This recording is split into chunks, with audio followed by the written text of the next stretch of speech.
4, chapter 5, section 4. All right, we're talking about compound inequalities. That means two inequalities written as one.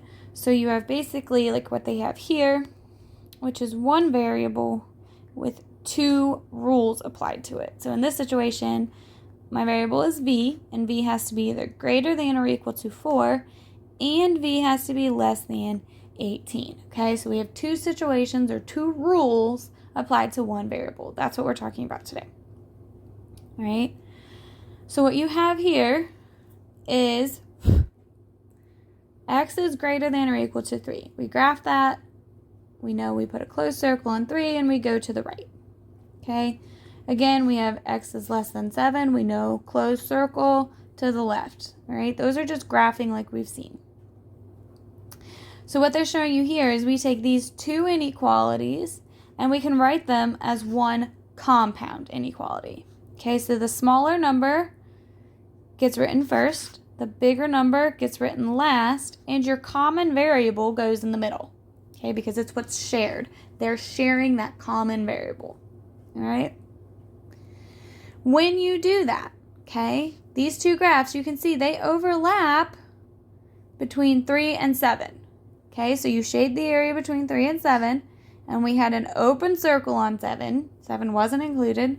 And we had a closed circle on 3 because it was included in the answer. Okay, and that's it. You're done. Okay. So if we look at our first example here, it says negative 2 is less than or equal to x minus 3, which is also less than 4. Okay, so you're going to solve this. So I'm going to add 3, okay? But I can't just add it to both sides or one side, or this is where it gets confusing. So I don't suggest doing that. I suggest you break this up. Break it up into two inequalities. Negative 2 is less than or equal to x minus 3, and x minus 3 is less than 4. So break it up into the two inequalities. So both of these rules have to apply. I'm going to add my 3 and add my 3. And I'm going to be left with, bring down your inequality sign, 1 is less than or equal to x. Okay? Over here, I'm going to add my 3 and I'm going to add my 3. And I'll be left with x is, bring down my inequality, less than 7. All right. I'm going to graph that in purple. I'm going to graph this one in red.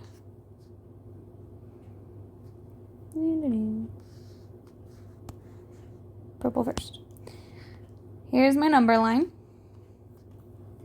I'm going to start at 0. 0, 2, 3, 4, 5, 6, 7. All right. It says x is, this right here, remember we can rewrite this as x is greater than or equal to 1. We just turn it around to the way we're normally seeing it. So I have a closed circle on 1, and I'm shading to the right because that's where x is bigger than 1. Then I'm going to do this one, okay, where I have x is less than 7. So 7, 6, 5, 4, 3, 2, 1, 0. Okay, so now I have an open circle on 7, and I'm shading everything to the right. Okay, these two graphs overlap. Ooh, I accidentally hit the erase button. Oops. Okay. These two graphs, they're overlapping here to here. Okay, so when I combine these into one graph, when I put them together, I have to be between 1, 2, 3, 4, 5, 6, 7, 8. Okay, so I'm between 7 and 1. Okay, I had a closed circle on 1 because I had the or equal to. an open circle on 7. And I'm between these two numbers because I'm bigger than 1 and I'm less than 7. Okay, so we're between there. To give me the solution set, it says solve it and graph the solution set. So my solution set is a little funky bracket. Excellent. That's all just notation stuff. Don't get too caught up on it. It's just notation. It's just the little bracket, X, and it's a straight line. And then you write. Okay? We're writing this as a compound. Oh, lordy. A compound inequality. So that means these two X's that they have in common, it gets written in the middle. Right? X has to be bigger, because remember, this is open towards X. So X is bigger than 1. So it's bigger than or equal to 1. And it's less than 7. Okay? So that's how you write your compound inequality. Smallest number, biggest number, the common variable. All right. Pause me really quick and try 1A and 1B. Okay, so for 1A, when you solve your first inequality, you'll get y is greater than or equal to -8. And then when you solve the other one, you should get y is less than or equal to -5. Okay, so I graphed these on one number line so you could clearly see where that overlap is. Okay, so we have -8, y is greater than or equal to -8, graphed in red, and I have y is less than or equal to -5, graphed in blue. Okay, the overlap is here between -8 and 5, so that's where I graphed it, down here on my number line. Both of these had the or equal to, so they both have that closed circle, so then we're good to go there. We can move on, okay? Here's your compound inequality in correct notation. Now, I do not care if you just give me this. -8 is less than or equal to y is less than or equal to -5. You just need to be able to recognize that proper notation in case it shows up, okay? But I will take that just fine. For 1B, same idea. I solved it. I got 1 is less than or equal to r, and r is less than 3. So I graphed 1 is less than or -1 is less than or equal to r in red, so I have a closed circle on -1. And if -1 is less than r, that means r is everything greater than, so I shaded to the right. And then over here I have r is less than 3, so I put an open circle because I don't have the or equal to. And I said r is less than 3. Well, it's less than 3 if I shade to the left. So that's what I did. And again here you can see the overlap is between -1 and 3. So that's where my graph is between. All right. I have 3 not included in my answer. It's not equal to 3. It's just anything less than 3. So I have an open circle on 3, closed circle on -1, and I'm including everything in between those. Okay. And again, here is your proper compound inequality notation, but I am okay if you just give me that as well. All right. This is what we call a compound inequality. One letter, two rules. If we look at example 2 now, okay, on example 2, we're talking about sound and what humans can hear. Okay, so me and the book slightly disagree on this because it ends up calling this an and situation. I call it an or situation. But yeah, because in my opinion, it's not an and situation unless you have overlap. If you don't have any overlap, it's or, because you either have one option or the other option. But we'll get into that here in a minute. Okay. So this says a human ear can detect sounds between the frequencies of 20 hertz and 20,000 hertz.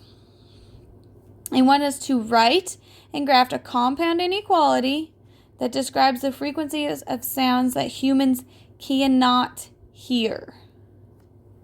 Okay, so the sounds that we cannot hear. So I cannot hear. I'm going to define my sound as F. I cannot hear anything below 20 hertz. And I can't hear anything above 20,000 hertz. Okay? Now this is why the graph calls it an and, because you can't hear anything below that and you can't hear anything above it. The reason why I say it's an or is because if you're below, you're definitely not above, so and doesn't make any sense in this situation, but whatever. We'll call it an and situation. Okay? But when you go to graph this, do not overthink how to graph this graph. Okay? 0, 20, 40 hertz. I am not going to do that all the way up to 20,000. I'm going to put a break in the graph. And then I'm going to graph right here. I'm going to do 20,000. And right here I'm going to have 20,000 and 20. So I'm counting by 20s. But I just put a big break in the graph. Okay? That's fine. So I have an open circle on 20, and it's anything less than that. I cannot hear anything below 20 hertz, and neither can you because we're humans. We also can't hear anything above 20,000 hertz because we're human and that we just can't hear that high. We can't hear a pitch or a frequency that high. Okay? So we can hear in between these two, but we cannot hear out here and we can't hear out here. And that's what they wanted us to graph, is what we cannot hear. So we're done.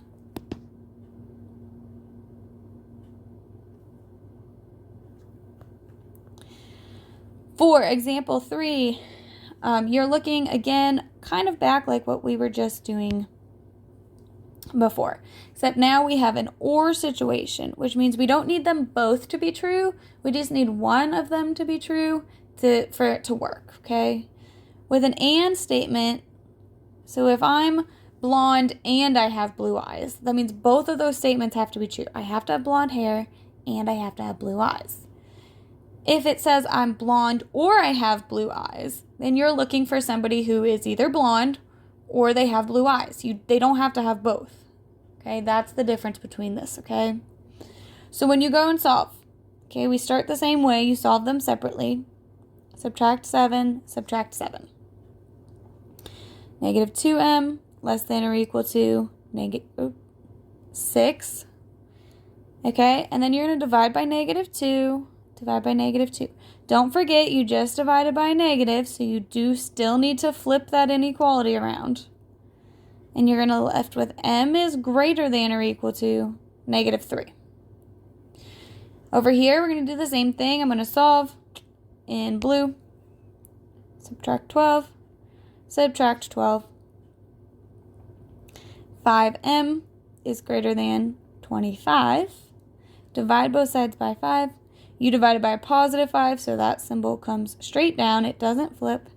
M is going to be greater than 5. Okay? So I'm going to graph this one in red, and I'm going to graph this one in the blue that it's written in on my number line. Okay? So here's my number line. I know now it's all crappy. We have to draw out big, long number lines. We can't just do 3 numbers anymore, but it'll be okay. So I'm going to start at negative 4. And I'm going to go all the way up to